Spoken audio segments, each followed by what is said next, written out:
Claro.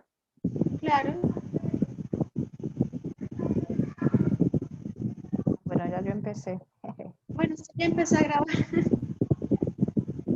Ya yo empecé, no se preocupen, porque esta sí que no la tengo grabada, porque no la di en el otro grupo. Bueno, ya yo empecé a grabar, vamos a ganar tiempo Está bien. y yo la subo a la plataforma para que así la tengan.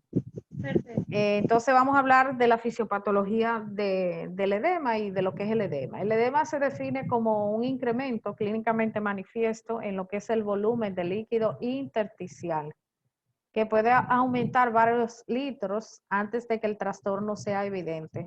Como ustedes pueden ver aquí en la imagen, en el dibujo, en la imagen de la diapositiva, fíjense lo hinchado o edematoso que está el pie, la pierna de este paciente. Y cuando se palpa, se toca, deja esta depresión, este hueco que nosotros llamamos fovea. Generalmente esto se produce cuando el edema es de tipo blando. Importante señalar que del edema que nosotros vamos a hablar es del edema intersticial, porque hay otros tipos de edema. Hay edema intracelular, edema vasogénico, y no es de esos casos que vamos a hablar, sino del edema intersticial. Existen diferentes formas o formas especiales de edema, como por ejemplo el anasarca, que es el edema masivo o generalizado. Puede ser también la presencia de líquido a nivel de lo que es la cavidad peritoneal, que se llama ascitis. Este es un tipo especial de edema. Y el hidrotórax, que se refiere a la acumulación de líquido, de un exceso de líquido en la cavidad pleural. Entonces, según la causa y el mecanismo, el edema puede clasificarse en circunscrito y generalizado. El edema circunscrito es un edema que se localiza en una región determinada del cuerpo. Un ejemplo, si usted tiene un brazo hinchado, edematizado, o una pierna, o tiene los ojos, decimos que es un edema circunscrito o localizado, también se le llama. En cambio, el edema generalizado ya ocupa una gran parte de nuestra superficie corporal o puede estar en todo el cuerpo. Puede estar a nivel de la cara, en las zonas de declive, a nivel de los miembros inferiores, miembros superiores, a nivel de la pared abdominal, etcétera, etcétera. Cuando tenemos un edema generalizado, entonces hablamos de anasarca, como decíamos anteriormente. Generalmente el edema generalizado deja, sobre todo en las zonas de declive, como vimos en la diapositiva anterior, esa depresión que obedece a que es un tipo de edema blando, que es lo que se denomina fovea. Vamos a hablar un poco de la fisiopatología del edema. Es importante recordar que en cuanto a la red capilar, si nosotros recordamos todo lo que es el sistema arterial, desde el momento en que la arteria aorta nace, ¿verdad? Del ventrículo izquierdo, se va bifurcando y va dando diferentes ramas hasta llegar a estas unidades mucho más pequeñas donde se verifican los mecanismos de regulación del flujo sanguíneo tisular por medio de lo que son las arteriolas. Pero esas arteriolas se van a dividir en capilares arteriolares, como nosotros vemos aquí en el dibujo, y esos capilares arteriolares van a terminar, tienen un extremo, ¿verdad?, que es arterial y un extremo que es venoso. Esos capilares venosos son quienes van a recoger las materiales o sustancias de desecho y dan origen a estas otras estructuras vasculares que son las vénulas y que la reunión de varias vénulas da origen a las venas. Esto es importante que lo tengamos pendiente para lo que vamos a ver a continuación, de cómo más o menos está distribuido el sistema la red capilar específicamente.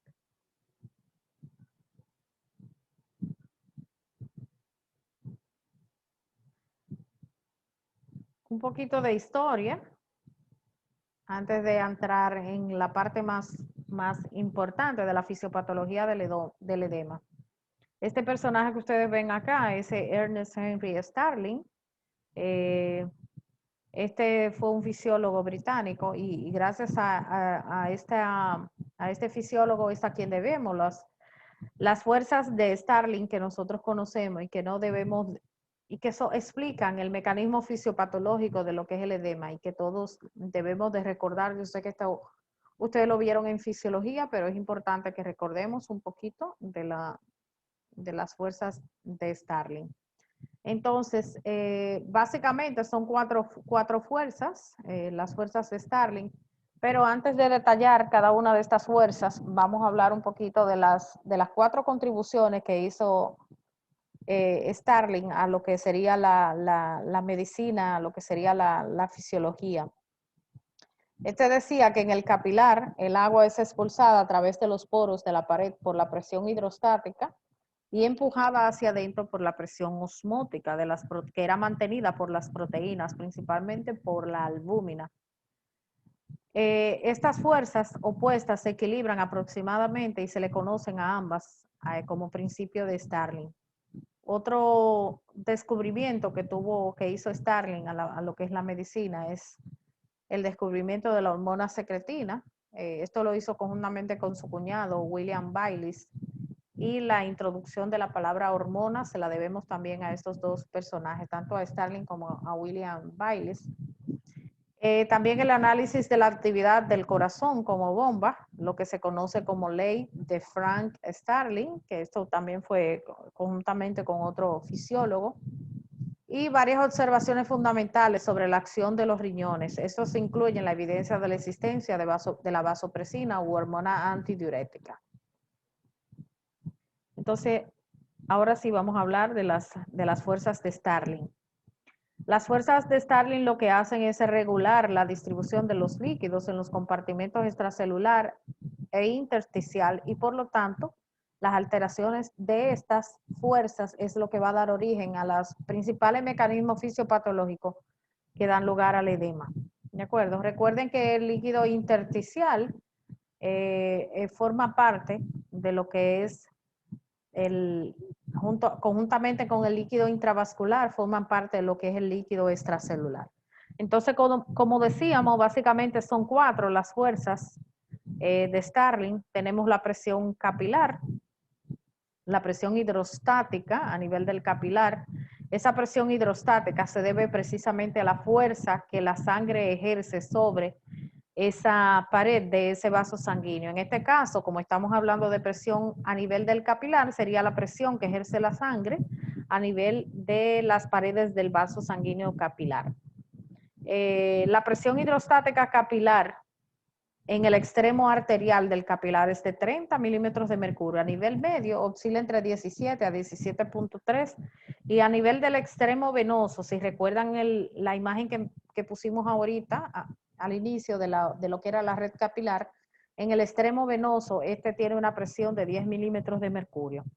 Importante señalar que esta presión hidrostática capilar que estamos mostrando aquí, estos valores, va a depender, esto es en un capilar tisular, vamos a decir, de la mayor parte de los tejidos, porque esta presión varía dependiendo algunos tejidos, algunos órganos. No es la misma presión capilar hidrostática que nosotros tenemos, por ejemplo, en los capilares glomerulares, que es de 60 milímetros de mercurio, o la presión hidrostática que nosotros tenemos, por ejemplo, a nivel del capilar en cuña pulmonar, que es una presión que no pasa de 12 milímetros de mercurio. Entonces, en términos generales, estos números o estas presiones son las presiones que se registran en los capilares, qué sé yo, por ejemplo, de los miembros inferiores, de los miembros superiores, a nivel quizá de capilares de la cara, porque como les decía, hay órganos, como es el caso del riñón, como es el caso del pulmón, que manejan presiones hidrostáticas diferentes.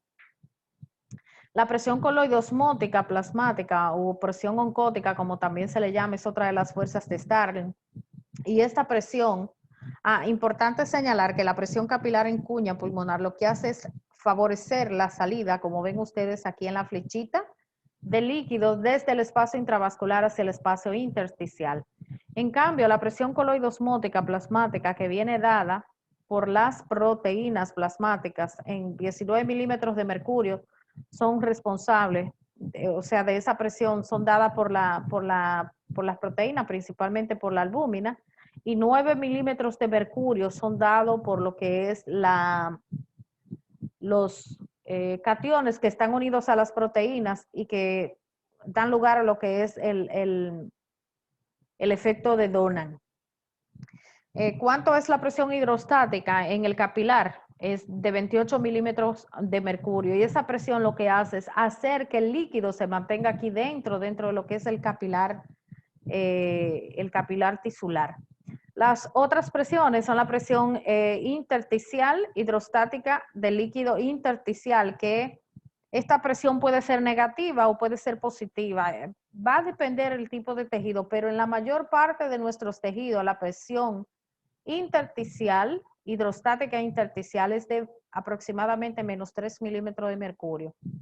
Esto hay que tenerlo bien pendiente, porque si la presión es negativa, la presión hidrostática del líquido intersticial va a favorecer la salida del líquido. En cambio, si la presión es positiva, va a hacer que el líquido entre favorece la entrada del líquido hacia el capilar. Y la otra presión es la presión colodosmótica del intersticio, que es de apenas 8 milímetros de mercurio. Esta presión es realmente una presión baja, porque normalmente en condiciones normales no tenemos proteínas, o es muy poca la cantidad de proteínas que tenemos en el espacio intersticial. Entonces, la presión hidrostática de lo que es el líquido intersticial, que es de 8 milímetros de mercurio, esta también fuerza a la salida del líquido desde el espacio intravascular al intersticial. Si nosotros vemos aquí, vamos a tener que existen 3 presiones que favorecen la salida del líquido: la hidrostática del capilar, la presión hidrostática del líquido intersticial y la presión coloidosmótica del intersticio. Y solamente hay una que favorece que el líquido permanezca en el espacio intravascular, que es la presión coloidosmótica plasmática. ¿Hasta ahí vamos bien, jóvenes? Sí, profesora. Sí, pero Sí. Muy bien. Entonces, vamos a ver cómo, como resultado, ¿verdad?, de estas fuerzas que se oponen entre una y otra, resulta lo que es la presión de filtración neta. Si sumamos las fuerzas positivas, habrá una filtración neta de líquidos a través de los capilares. Si la suma de las fuerzas de Starling es negativa, entonces habrá una absorción neta de líquido desde los espacios intersticiales hacia los capilares. Entonces, la presión neta de filtración, ¿cómo nosotros la vamos a calcular? Bien sencillo.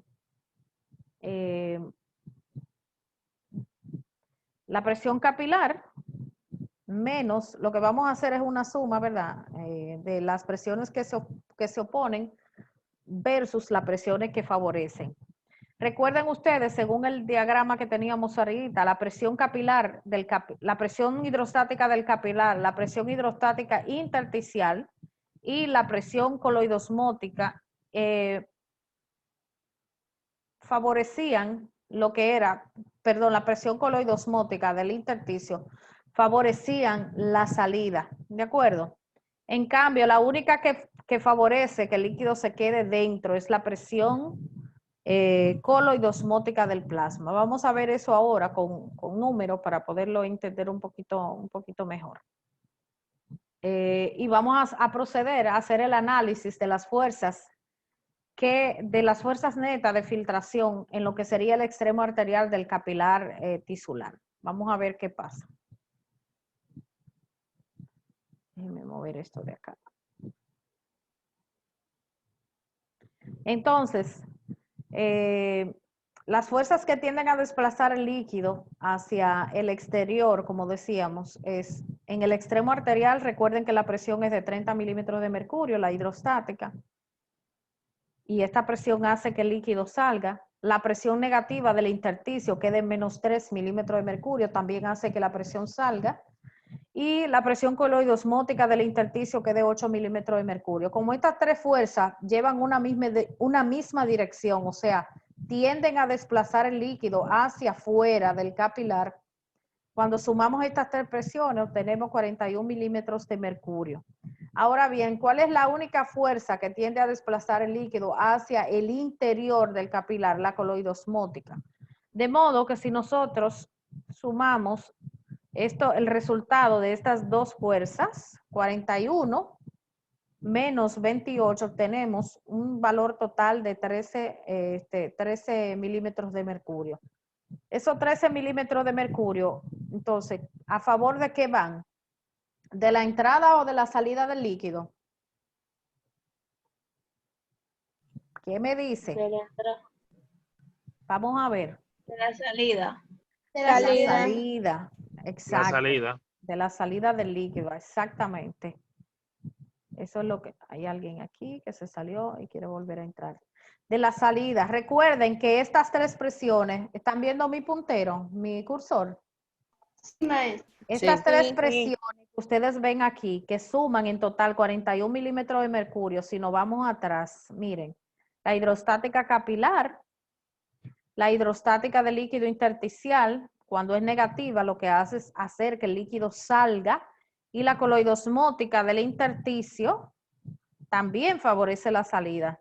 Entonces, cuando sumamos esas tres presiones, obtenemos 41 milímetros de mercurio.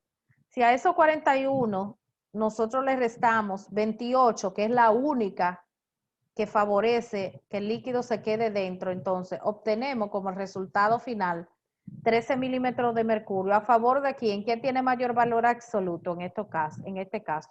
La que desplaza el líquido hacia afuera. ¿De acuerdo? Por eso, el resultado de la fuerza neta de filtración en lo que sería el análisis en el extremo arterial del capilar, la tendencia es a que salga líquido hacia el exterior, y eso es lo que nosotros necesitamos, porque ¿qué es lo que ocurre en el extremo arterial del capilar? Los mecanismos de difusión, ¿verdad? Para que las sustancias, no solamente el agua, nutrientes, puedan desplazarse hacia el intersticio y de ahí ir hacia la célula. Eso es lo que precisamente queremos que ocurra. Entonces, esta presión de filtración, que es de 13 milímetros de mercurio, provoca como media que 0.5% del plasma de la sangre total circulante se filtre hacia, ya queda poco, ay Dios mío, hacia los canales, definitivamente que yo voy a poner esto para la próxima semana porque no podemos estar así, hacia los espacios intersticiales cada vez que la sangre recorre los capilares. Entonces, ahora vamos a hacer el análisis de la reabsorción en el extremo venoso del capilar. Aquel era en el extremo arterial. ¿De cuánto es la presión en el extremo venoso, la hidrostática capilar? ¿Quién se acuerda? De 10 milímetros de De 10. mercurio. Exacto. Entonces, es lo mismo lo que vamos a hacer. Miren, fuerzas que tienden a desplazar el líquido hacia el interior. ¿Quién es? La única es la presión coloidosmótica, que es de 28 milímetros de mercurio. Ahora bien, ¿cuáles son las fuerzas que tienden a desplazar el líquido hacia el exterior? Ya lo sabemos. Son, número 1, en este caso, aquí no es 30, aquí va a ser 10, porque estamos analizando qué parte, el extremo venoso del capilar.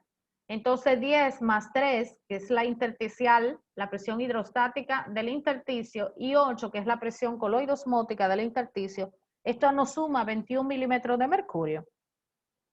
Entonces, si sumamos esas fuerzas, la que favorece la entrada, 28 milímetros de mercurio, que es la coloidosmótica del plasma, la que favorece la salida, que es 21 milímetros de mercurio, al final la fuerza neta de filtración, de reabsorción en este caso, porque estamos hablando del extremo capilar, del extremo venoso del capilar, es de 7 milímetros de mercurio.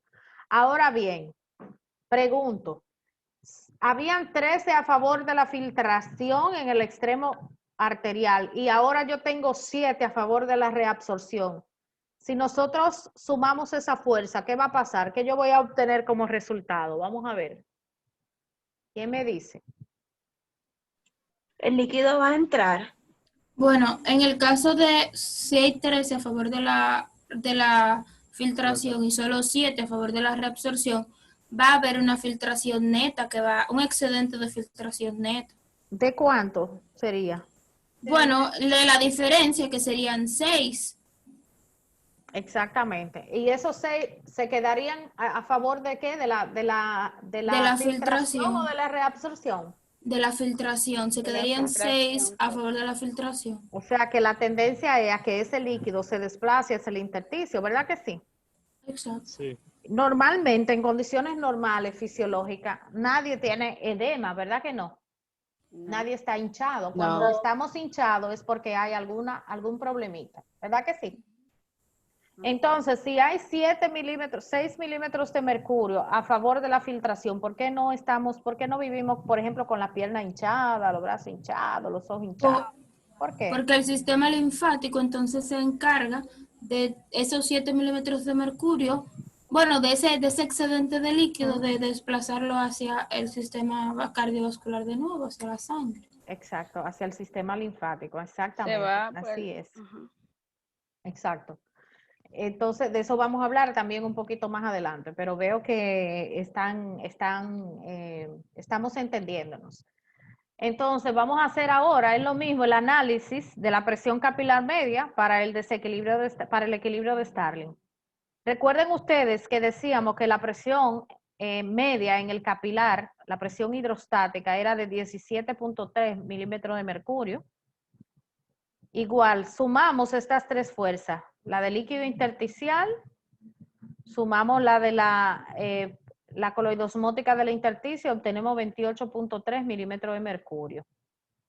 Entonces, la única fuerza que desplaza hacia adentro ya sabemos que es la coloidosmótica del plasma. Al final, la fuerza neta de salida es de aproximadamente 0.3 milímetros de mercurio, pero eso es en la parte media del capilar, ¿de acuerdo? Una cosa, si se cae la conexión, va a durar un momentito en que yo genere otra reunión por el asunto de que como estoy grabando, va a durar un ratito de grabando, aunque yo creo que ya casi lo vamos, cualquier mensaje lo escribo por el chat. Entonces, en relación a lo que hablábamos, la función, la bomba linfática del sistema linfático tiene una función importantísima en lo que es evitar, ¿verdad?, la aparición de edema, y es la causa básica de la presión negativa que tiene el líquido intersticial, esa bomba linfática. El sistema linfático es un sistema eliminador que extrae el exceso de líquido o el exceso de moléculas proteicas y o restos celulares, así como otras sustancias que se encuentran, que se puedan acumular en el espacio intersticial. Normalmente, cuando el líquido entra en los capilares linfáticos terminales, las paredes de los vasos linfáticos se contraen automáticamente durante unos segundos y bombean el líquido hacia lo que es la circulación sanguínea. Este proceso global va a generar una presión ligeramente negativa en lo que son los espacios intersticiales, como vimos, que es de más o menos menos 3 milímetros de mercurio. Esto es una representación esquemática de todo lo que es el sistema linfático. Fíjense cómo los vasos linfáticos se encuentran como cruzados entre lo que son los capilares sanguíneos, precisamente, sobre todo en las porciones venosas de los capilares, para reabsorber ese excedente de líquido y evitar que se produzca este edema. Esto es una representación de lo que es la velocidad de reabsorción del líquido por lo que sería el sistema linfático. Si nosotros, aquí no se ve porque quedé muy abajo lo corté muy abajo con la diapositiva, pero esto aquí lo que señala es que en la medida en que se incrementa la cantidad de líquido a nivel intersticial, en ese mismo sentido, en condiciones de una buena funcionabilidad de nuestro sistema linfático, asimismo se incrementa la reabsorción por parte del sistema linfático. Si esto deja de funcionar, entonces, como ocurre en obstrucción del drenaje linfático, y de eso vamos a hablar más adelante, entonces se empieza a acumular el líquido a nivel del intersticio y se va a producir este edema. El otro mecanismo fisiopatológico que da lugar o que explica el proceso fisiopatológico que puede dar lugar a edema es el daño capilar, o sea, el daño en el endotelio. Se puede producir edema por daños a nivel de lo que es el endotelio capilar, lo cual da lugar a que aumente la permeabilidad del endotelio. Recuerden que el endotelio tiene poros Y esto va a permitir entonces la transferencia de proteínas hacia el compartimento intersticial. Los ejemplos típicos de edema por daño endotelial lo constituyen las reacciones de hipersensibilidad, o sea, de alergia, por ejemplo, por una picadura de un insecto, por la exposición a algún fármaco. Cuando usted hace alergia a un medicamento, por ejemplo, a los AINES como la aspirina, el ibuprofeno, el diclofenac, ¿qué ocurre? Por ejemplo, se le hincha la cara, se le dematizan los ojos. Aquí el problema no es un desequilibrio en las fuerzas de Starling que acabamos de ver, ni un desequilibrio en la bomba linfática. Aquí el problema es alteración en lo que sería la membrana, o sea, en lo que sería el endotelio capilar, lo que da lugar a un aumento en la permeabilidad y a salida de líquido hacia el intersticio. Las exposiciones a agentes víricos, a bacterias por traumatismos, ya sea de tipo mecánico, químico o térmico, las reacciones de hipersensibilidad inmunitaria también son causa de daño en la barrera, en la membrana, en el endotelio capilar. También se encuentra, este puede ser generalmente de tipo circunscrito o localizado y se puede acompañar de signos como son el enrojecimiento, el calor, aumento en la hipersensibilidad. Son todas estas condiciones que pueden hacernos pensar en que se trata de un edema por daño en lo que es el endotelio capilar. Solo queda un minuto, no voy a entrar a detallar ese algoritmo porque necesitaríamos un poquito más de tiempo. Y yo creo que ya la reunión se nos acaba. Maestra, yo creo que usted puede comenzar otra reunión sin tener que esperar a la descarga. Ah, sí, ¿cómo lo hago? Si usted le da a nuevo, creo, déjame ver cómo dice. Déjame ver. No, no se puede. Cuando Tiene que sí se grabar. Pero puede. yo lo hice No, ahorita. sí se puede. Nuevo Usted Meet. tiene que decirle, no, tiene que decirle que no se convierta. Usted le da a no convertir. Entonces, cuando se termine la otra llamada, usted busca en el registro, en su cuenta de Zoom, y le da a convertir en ese momento, porque el Zoom te deja un registro que quede en la Ok. nube. El Ah, pues registro queda en la nube. vamos a ver entonces.